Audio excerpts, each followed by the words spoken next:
Olá, bem-vindos a mais um estudo do Livro dos Espíritos. Estamos na parte introdutória e esse é o estudo de número 10, onde ainda estamos tratando dos argumentos de Kardec sobre os estudos realizados junto aos médiuns e as informações coletadas junto aos espíritos.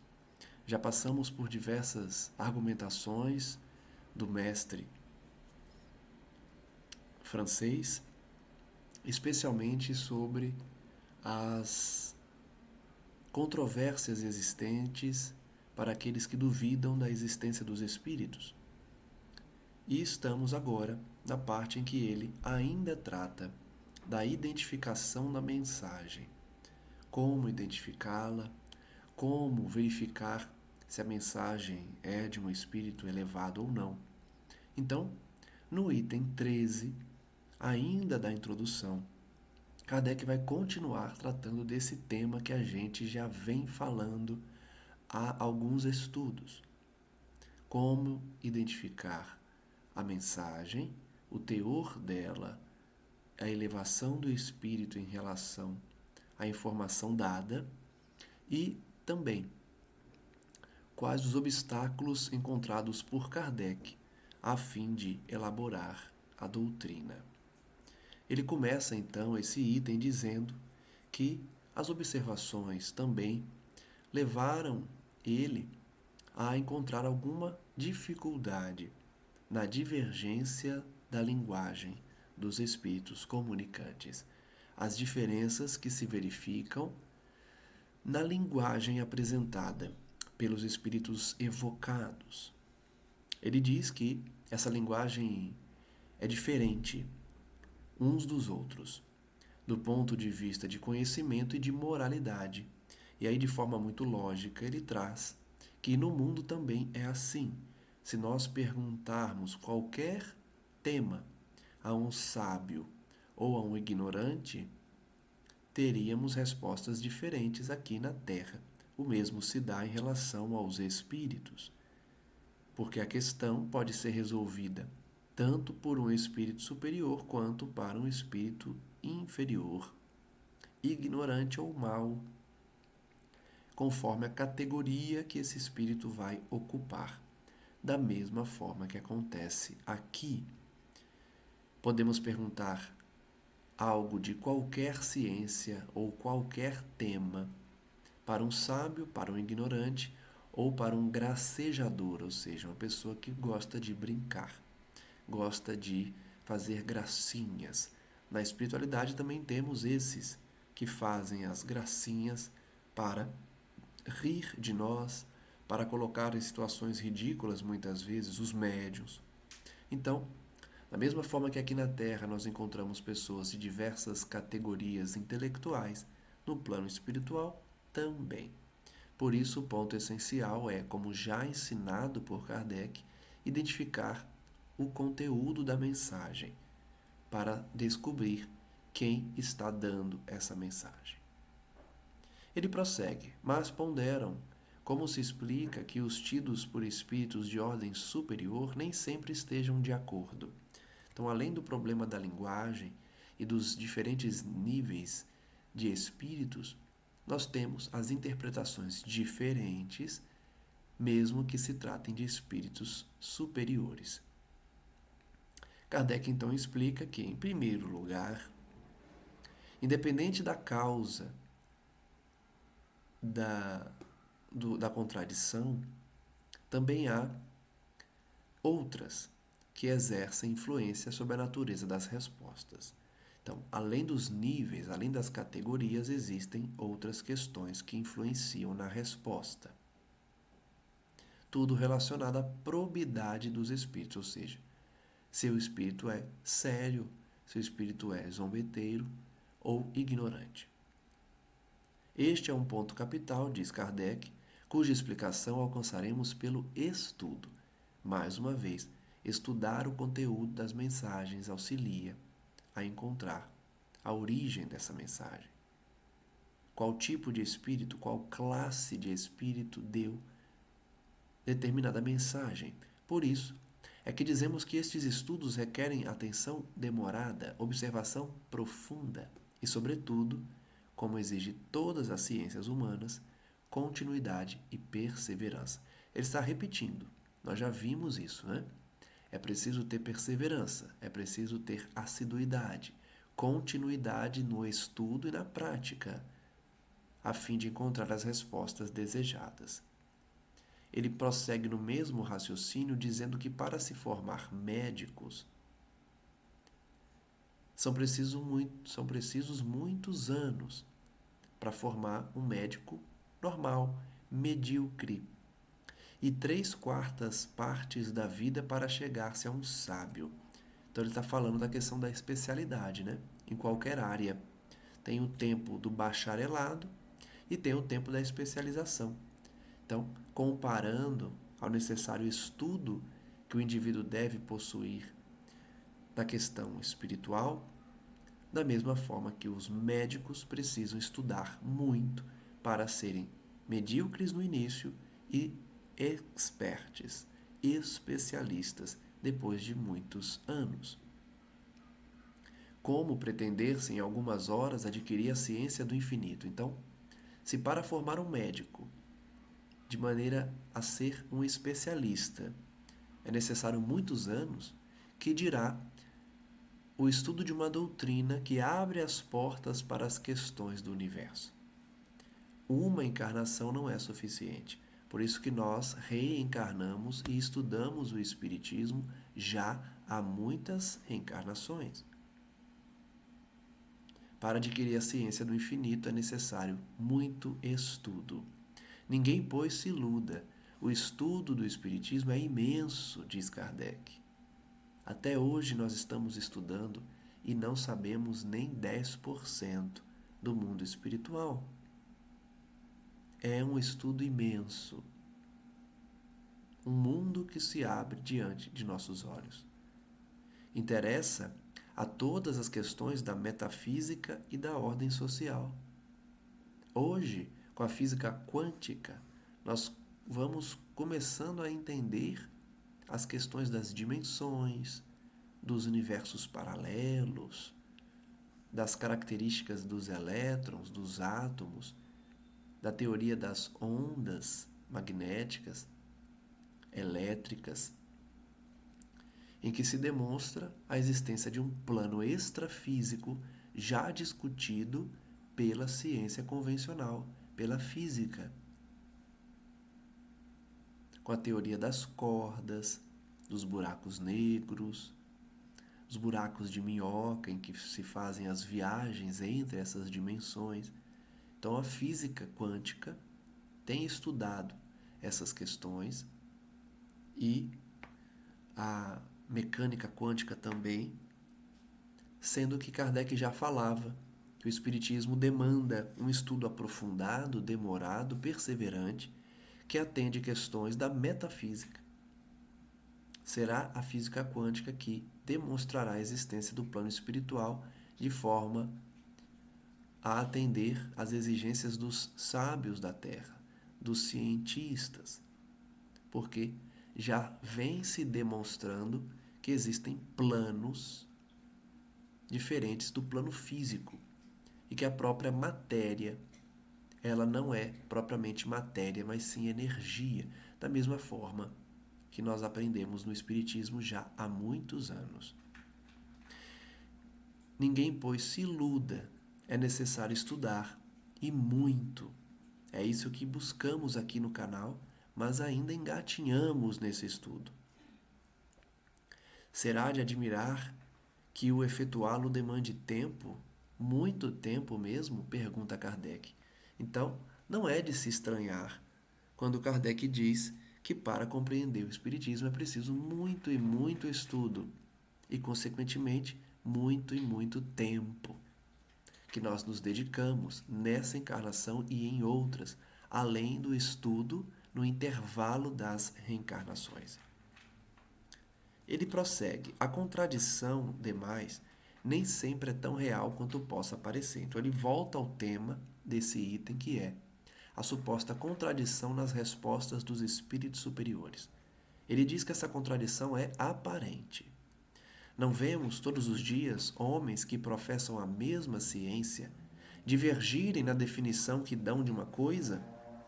Quer empreguem termos diferentes, quer a encarem de pontos de vista diversos, embora seja sempre a mesma ideia fundamental? Então, notem que com essa pergunta, Kardec demonstra que essa suposta contradição entre as respostas, ela é aparente, porque a ciência humana também tem cientistas que pensam diferente, ou então dão conceitos diferentes para a mesma situação. O mesmo acontece no Espiritismo ou nas respostas dadas pelos Espíritos. Haverá sábios do plano espiritual, espíritos superiores, ou seja, da mesma categoria, que podem dar respostas diferentes no contexto, mas no conteúdo a resposta com certeza é a mesma. Por isso, Kardec diz que a contradição é aparente, não é uma contradição real.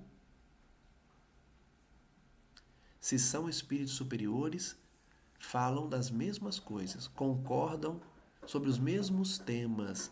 O que pode ocorrer é a conceituação diferente a depender da vivência de cada espírito, apesar dos dois pertencerem à mesma classe. O que importa é que a ideia fundamental é a mesma. Eles podem divergir quanto os conceitos, quanto o vocabulário, mas a ideia fundamental é sempre a mesma. E aí ele vai dar um exemplo prático da época dele. Conte, quem puder, as definições que se tem dado de gramática. Até hoje nós podemos verificar isso. Quantos autores de livros de gramática têm compreensões diferentes dos conceitos estudados? Sobre crase, sobre pontuação, sobre tempos verbais. A ideia fundamental é sempre a mesma, mas os autores têm uma visão diferente sobre cada tema. Isso é normal. Todos são autores da mesma área, mas apresentam conceituações diferentes. Todas as ciências humanas trazem essas contradições aparentes. O que importa é a ideia fundamental. Kardec ainda diz: acrescentaremos que a forma da resposta depende muitas vezes da forma da questão. Olha só que interessante. Não somente a diferença nos conceitos, no vocabulário, no conhecimento que cada um traz, mas também a forma que se faz a pergunta pode alterar a resposta, trazendo uma contradição aparente, mas que na verdade não existe de verdade. Pueril, portanto, seria apontar contradição, onde frequentemente só há diferença de palavras. Os espíritos superiores não se preocupam absolutamente com a forma. Para eles, o fundo do pensamento é tudo. Nós já verificamos isso com várias respostas dos espíritos no Evangelho segundo o Espiritismo. Inclusive, em muitas lições aqui estudadas, nós vimos que a espiritualidade superior não se preocupa com a forma, mas sim com o conteúdo. Não se preocupa com palavras, não se preocupa com nomes. Nós falamos aqui que os espíritos superiores não se importam em dar nomes, apenas quando eles querem de fato se identificar por um motivo específico.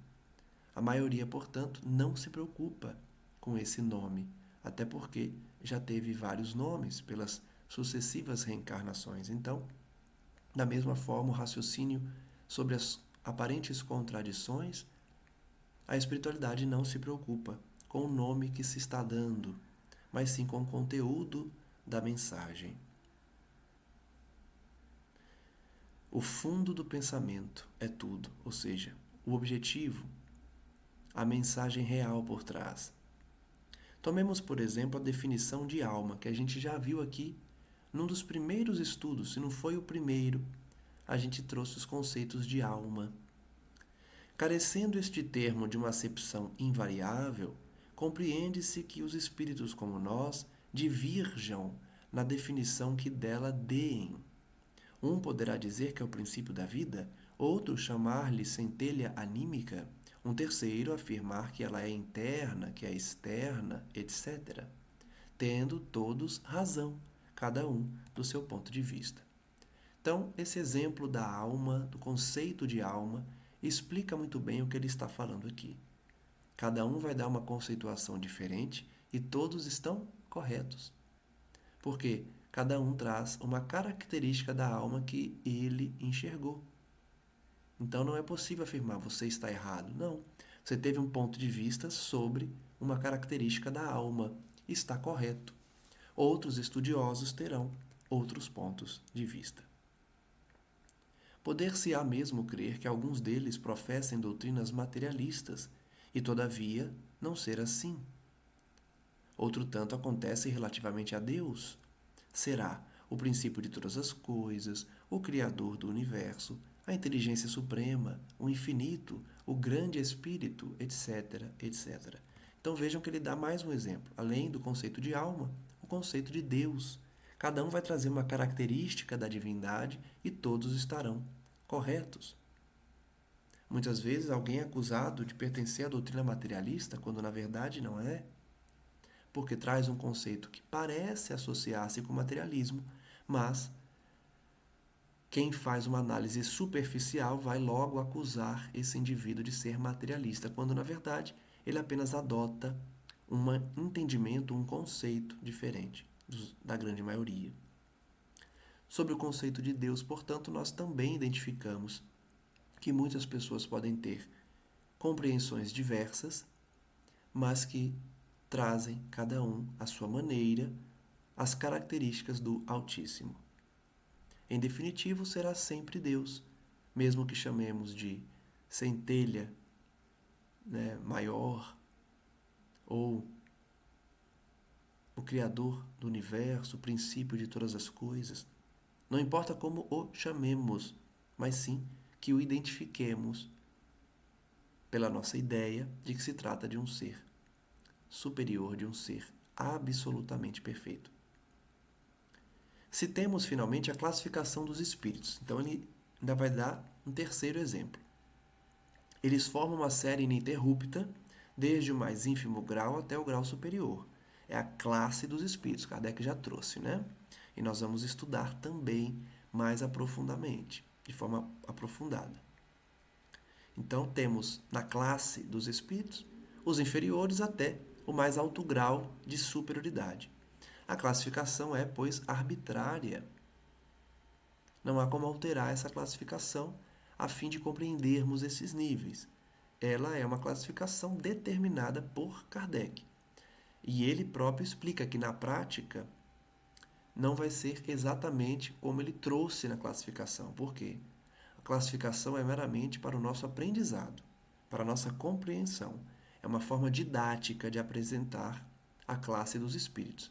Na prática, muitos espíritos estarão aí ocupando mais de uma classe no momento da transição, né? Eles têm características de uma classe e começam a ter características de uma outra classe. Na prática, a gente vai ver essa mistura, mas a gente consegue sim trazer uma classificação arbitrária, uma classificação absoluta para aprendermos. Diz Kardec, grupá-los-á em 3 classes, outro em 5, 10 ou 20, à vontade, sem que nenhum esteja em erro. Então, esse terceiro exemplo que Kardec está dando demonstra também que as pessoas podem ter entendimentos diferentes sobre a classificação dos espíritos e todos estarem corretos. Por quê?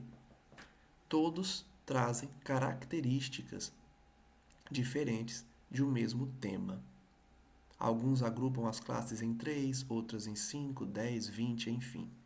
Todas estão corretas, porque cada um, à sua maneira, de acordo com seu ponto de vista, classificou os espíritos. E todos estão corretos, porque o que importa é a essência da mensagem. Todas as ciências humanas, diz Kardec, nos oferecem idênticos exemplos. Então, não só nesses 3 exemplos, no conceito de alma, no conceito de Deus, na classificação dos espíritos, mas em tantos outros, inclusive na ciência humana. Cada sábio tem o seu sistema na ciência humana. Os sistemas mudam, a ciência, porém, não muda. Vejam que é muito clara a lição de que depende do seu ponto de vista. Quantas mudanças na física até hoje, desde o seu nascedouro? A partir da elevação, do avanço, da evolução dos homens, da sua inteligência, os sistemas vão mudando, mas a ciência continua a mesma. A ciência, por exemplo, é física, mas os sistemas mudam. Depois de Newton, depois de Einstein, depois dos físicos modernos, do Stephen Hawking e tantos outros. Eles vão mudando os sistemas porque a evolução faz com que eles descubram novas características de uma mesma ciência. Aprenda-se a botânica pelo sistema de Linneu, ou pelo de Jussieu, ou pelo de Tournefort, nem por isso se saberá menos botânica. É a questão dos doutrinadores, né? Quem estuda direito, por exemplo, sabe que tem vários doutrinadores para uma mesma ciência jurídica.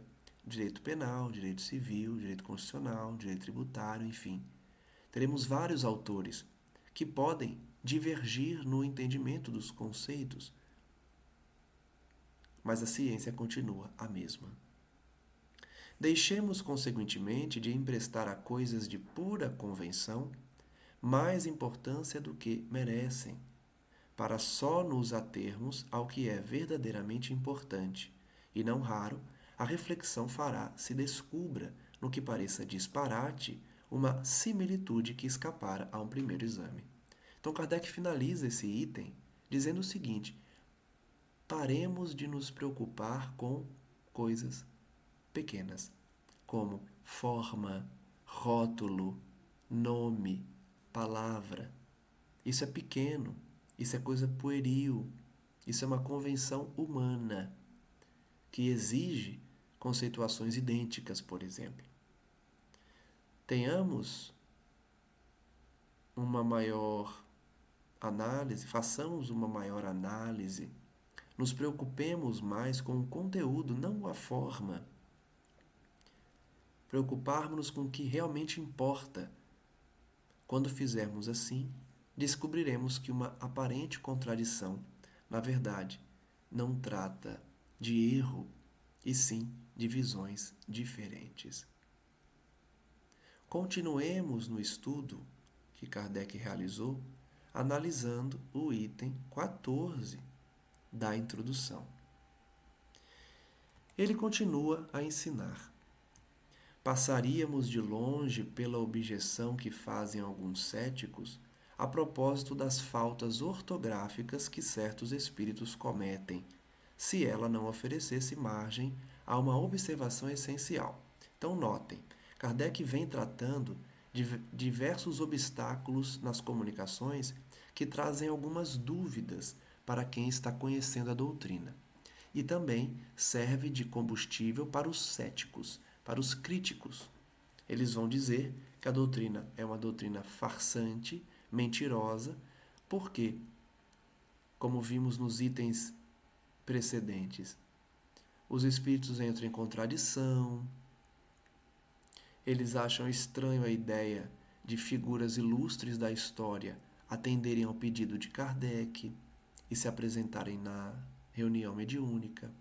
Eles questionam a questão das assinaturas das mensagens. Então nós já passamos por todos esses argumentos. Agora Kardec está falando que os céticos se apegam à questão dos erros ortográficos. Vejam como o cético, o materialista, ele não se preocupa com a essência da mensagem.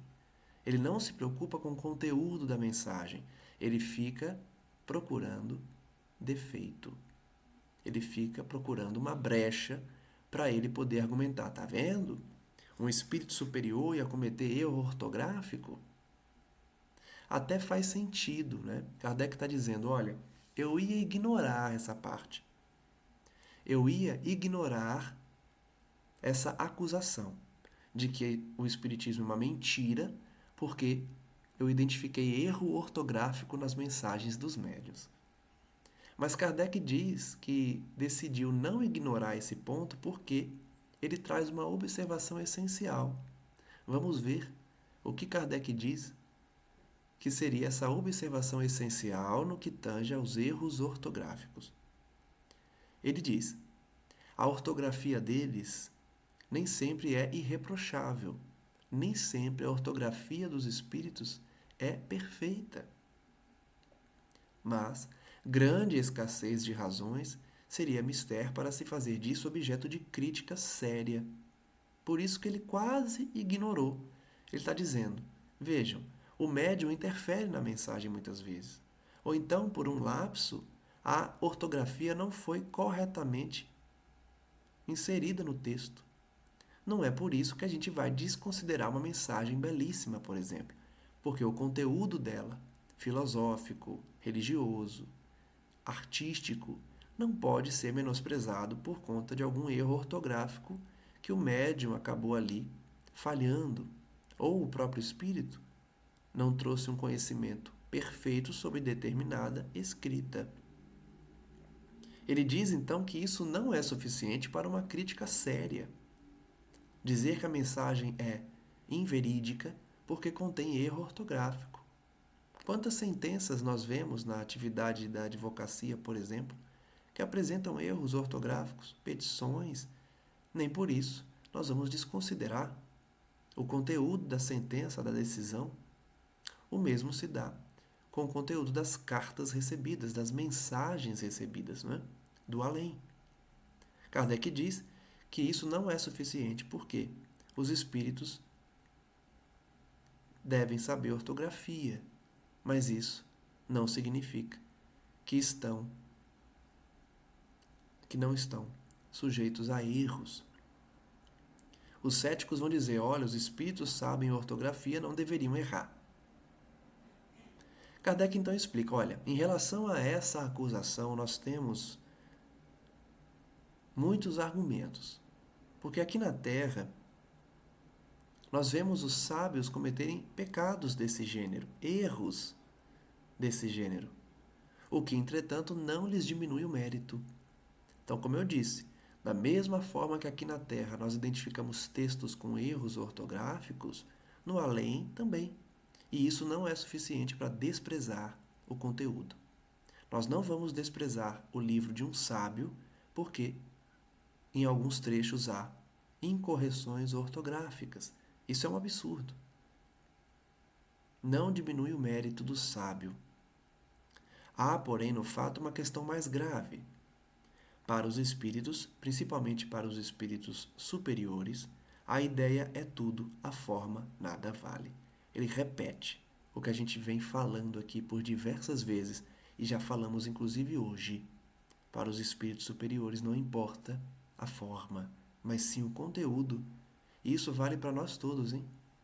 Não importa a nossa forma física, não importa a roupa que vestimos, a forma que nos apresentamos, importa o nosso conteúdo. Em relação às mensagens também.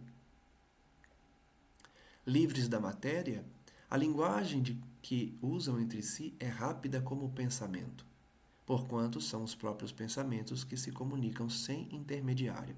Kardec está dando uma introdução sobre as formas de comunicação dos espíritos superiores. Eles se comunicam por pensamento, numa velocidade do próprio pensamento, sem intermediários. Muito pouco à vontade hão de eles se sentirem, quando obrigados, para se comunicarem conosco, a utilizarem-se das formas longas e embaraçosas da linguagem humana, e a lutarem com a insuficiência e imperfeição dessa linguagem para exprimirem todas as ideias. É o que eles próprios declaram.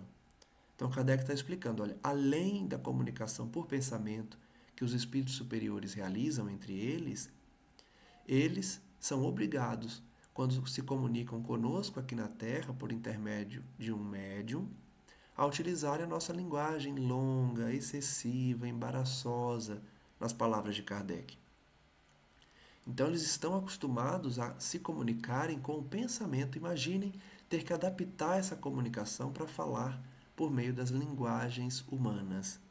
Uma linguagem perfeita, insuficiente para descrever o pensamento desses espíritos. Eles mesmos que explicaram isso.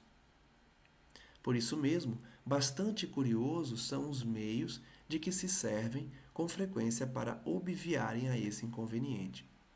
Como há essa dificuldade, os espíritos superiores usam de ferramentas para superar esse obstáculo. O mesmo se daria conosco, diz Kardec, se houvéssemos de exprimir-nos num idioma de vocábulos e fraseados mais longos e de maior pobreza de expressões do que o de que usamos. Então, mais uma vez, ele demonstra que aqui na Terra a gente também faz as mesmas coisas. Na hora de se comunicar com uma linguagem pobre de expressões, nós improvisamos. Os espíritos também. Como eles estão acostumados a falar com pensamento, no momento que eles precisam usar a linguagem humana, eles improvisam. Porque é uma linguagem pobre, é uma linguagem sem riqueza de vocabulário e nem de conceitos para eles trazerem para nós. Então eles improvisam, fazem comparações, a fim de que a gente compreenda o conteúdo da mensagem, que é o que importa. Repito. É o embaraço que experimenta o homem de gênio, para quem constitui motivo de impaciência a lentidão da sua pena, sempre muito atrasada no lhe acompanhar o pensamento. Vejam que Kardec está dando mais um exemplo. Quando um sábio está escrevendo um texto, especialmente naquela época que se utilizava pena, ele fica impaciente, porque a sua mente está fervilhando de ideias, mas essas ideias ficam suspensas, ficam aguardando o movimento das mãos para escrever no papel. Então é o mesmo, é mais uma comparação para a gente entender como funciona a comunicação com os espíritos. Muitas vezes o pensamento deles é extremamente rápido e eles precisam ditar bem devagar para o médium escrever. É o mesmo que se dá quando um sábio está escrevendo um livro, por exemplo, um tratado, e a sua mão lentamente vai escrevendo o que a mente desse sábio está ali, numa velocidade intensa. Ele fica impaciente por conta da lentidão da pena, da caneta, do lápis, atrasada em acompanhar o pensamento. Compreende-se diante disso que os espíritos liguem pouca importância à puerilidade da ortografia. Mais uma vez, Kardec está falando que os espíritos não se preocupam com a forma, mas sim com o conteúdo. Então, a ortografia, mais uma vez, é forma. Os espíritos não se preocupam tanto com a ortografia, principalmente quando se trata de ensino profundo e grave. Então, vão ocorrer errinhos ortográficos, vão muitas vezes ocorrer problemas na tradução dessa mensagem ou na transmissão dessa mensagem. Às vezes o médium não está bem naquele dia, então ele acaba alterando um pouco a mensagem. O que importa, porém, é o conteúdo. Esses errinhos de forma não importam para os espíritos. Já não é maravilhoso, pergunta Kardec, que se exprimam indiferentemente em todas as línguas e que as entendam todas? Então, por que ficar questionando a ortografia, se os espíritos já estão falando em várias línguas? Não se conclua daí, todavia, que desconheçam a correção convencional da linguagem. Observam-na quando necessário. Então, também não é o extremo. Não é dizer, então os espíritos não sabem nada de vocabulário, de português. Pelo contrário, muitos deles têm conhecimento muito mais avançados do que nós. E eles se preocupam com a ortografia, sim, quando eles querem. Quando se trata de ensino profundo e grave, aí eles se preocupam. Mas, ainda assim, eles dão pouca importância. Eles conhecem a correção convencional e observam essa correção quando é necessário. Assim é, por exemplo, que a poesia por eles ditada desafiaria quase sempre a crítica do mais meticuloso purista, a despeito da ignorância do médium. Então ele finaliza esse item dando, na verdade, um exemplo. É isso que acontece quando o espírito superior traz uma poesia.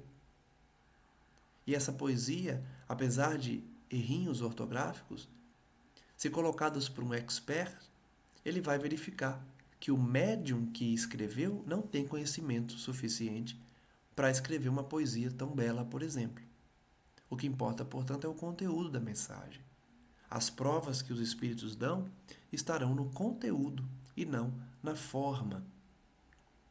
Não importa, portanto, o conhecimento do médium, o espírito trará o ensinamento. Passemos agora ao item 15 da introdução. Kardec vai continuar ensinando, dizendo: há também pessoas que veem perigo por toda parte e em tudo que não conhecem. Então, ainda falando daqueles que têm medo do espiritismo ou daqueles que acusam o espiritismo de charlatanismo, Kardec está dizendo que tem gente que tem medo dos perigos, porque desconhecem a doutrina. O medo vem do desconhecimento, da ignorância. Quanto mais você estuda, mais você percebe que é uma doutrina dos espíritos superiores, é uma doutrina do Cristo Jesus, que prometeu enviar um consolador à humanidade e enviou, por meio do espiritismo, a consolação maior para compreender as palavras dele, para compreender a nossa situação na terra e o que nos aguarda no além. Então é uma doutrina consoladora. E não precisa, portanto, que as pessoas tenham medo.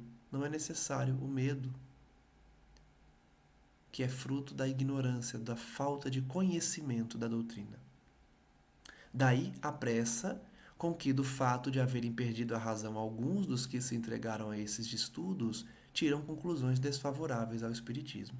Então ele volta a tocar no assunto que a gente viu aqui, que muitas pessoas até hoje, 2024, têm medo do Espiritismo porque conhece alguém que ficou maluco.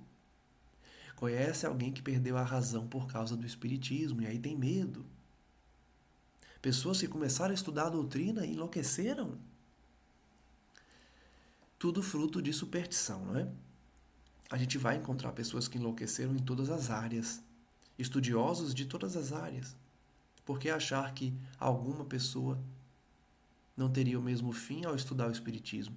Não é por causa do Espiritismo que a pessoa acabou perdendo a razão, não é? Isso acontece em todas as áreas da vida. Então, não precisa ter medo. Há tantos e tantos estudiosos que são o oposto completo da insanidade. São seres sábios, são pessoas inteligentes, que estudam o Espiritismo há anos. Não é necessário, portanto, ter esse medo de que vai perder a razão. Como é que homens sensatos enxergam nisto uma objeção valiosa? Pergunta Kardec. Notem que ele próprio pergunta a si mesmo, pergunta em seus textos, como alguém pode duvidar do Espiritismo por conta de uma bobagem dessa, por conta de um argumento tão frágil, tão fraco. Olha, é melhor não estudar o Espiritismo, hein? Você pode enlouquecer. Como assim? Não, porque fulano enlouqueceu.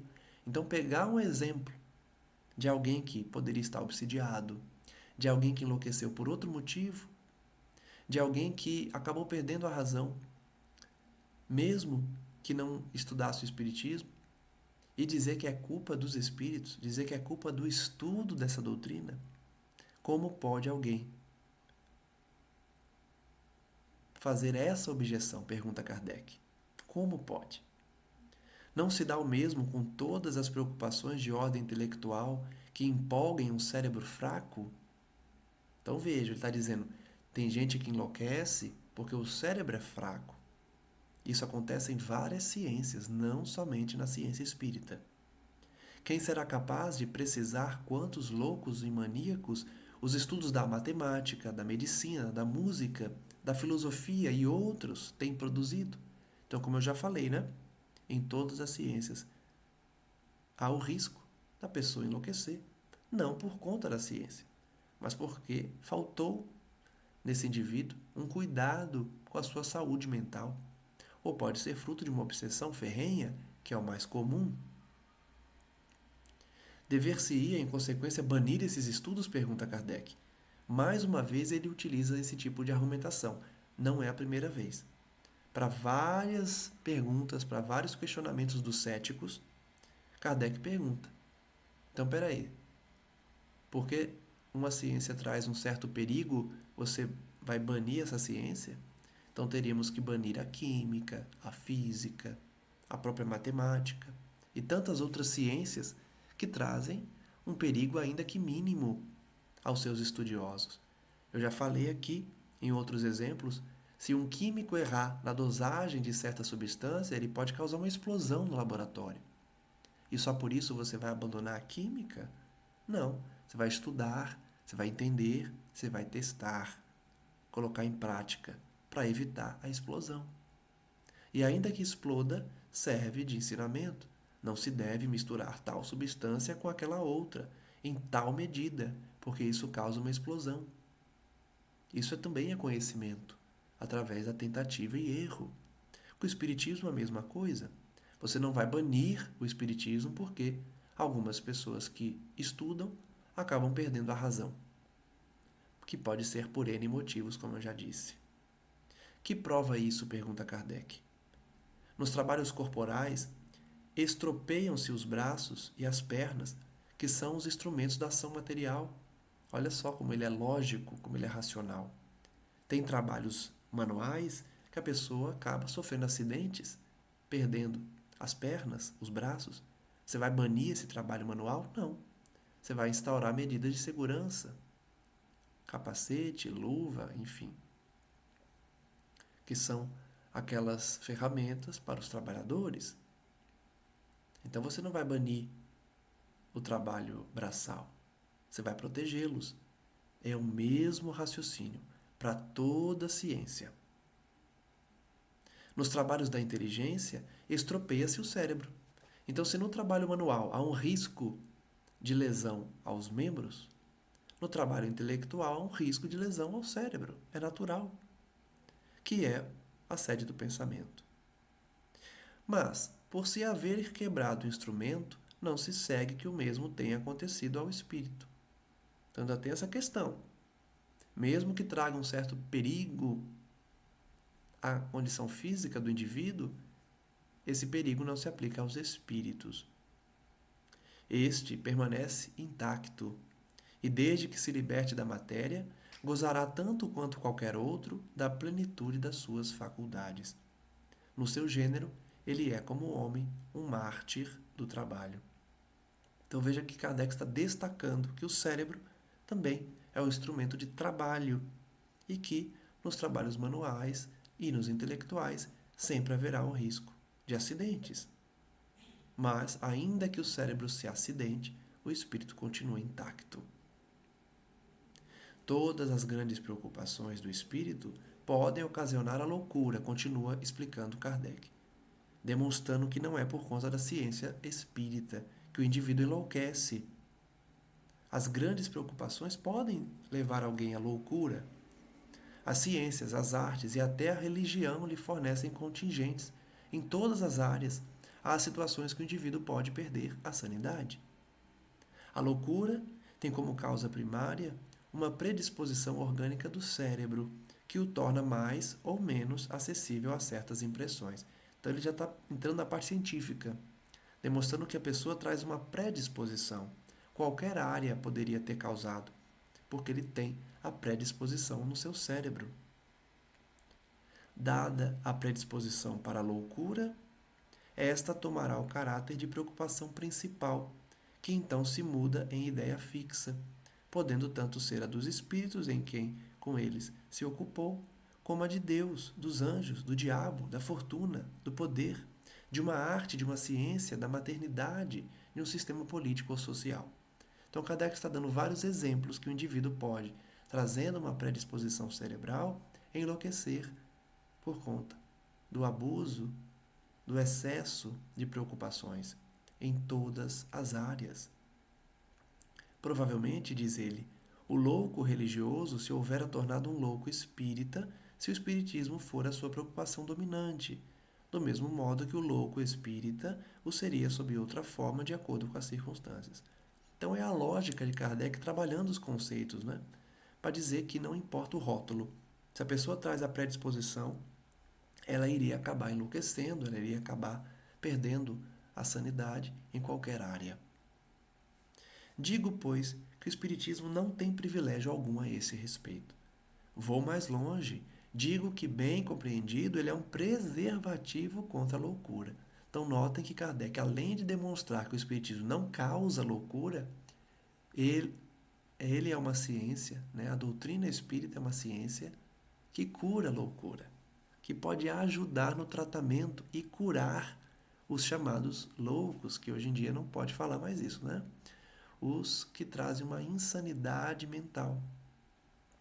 Eles podem ser curados pelas práticas espíritas, especialmente da desobsessão.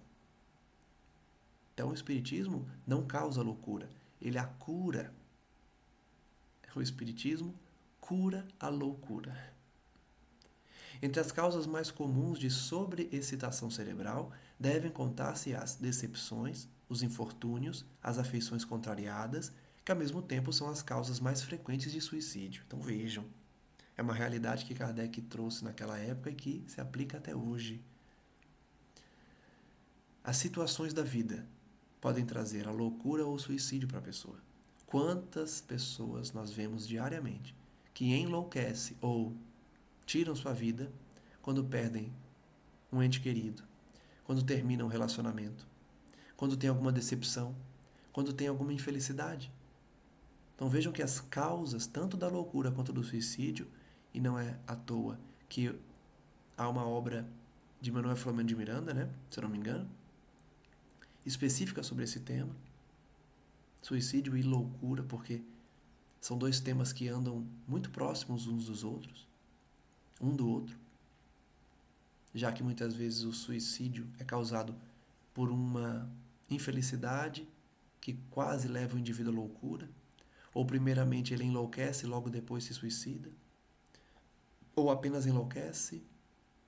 Então, são temas que sim, trazem riscos de insanidade mental, mas que não é culpa do espiritismo.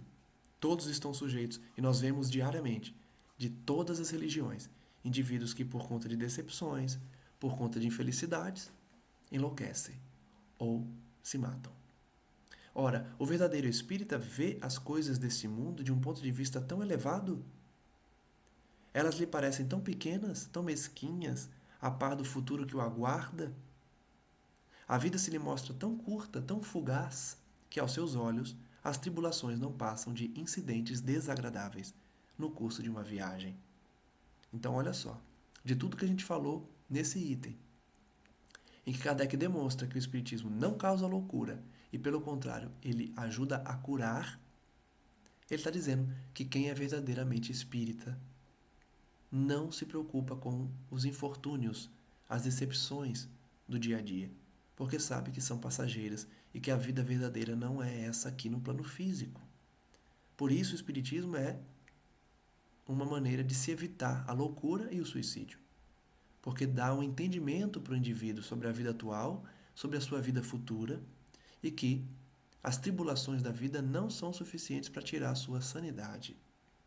O verdadeiro espírita traz um cérebro reforçado, protegido, que não deixa se abalar pelas infelicidades costumeiras do mundo material, porque ele deixa de dar valor, ele deixa de se preocupar. Nós vimos aí que a principal causa da loucura é a preocupação excessiva. Não importa a área. Preocupação que o indivíduo traz. Então, se o Espiritismo traz uma liberdade de pensamento para o indivíduo, explica a sua origem e o seu destino, esse é um indivíduo que não tem mais tantas preocupações. Especialmente as preocupações relacionadas com a matéria. O verdadeiro espírita perde.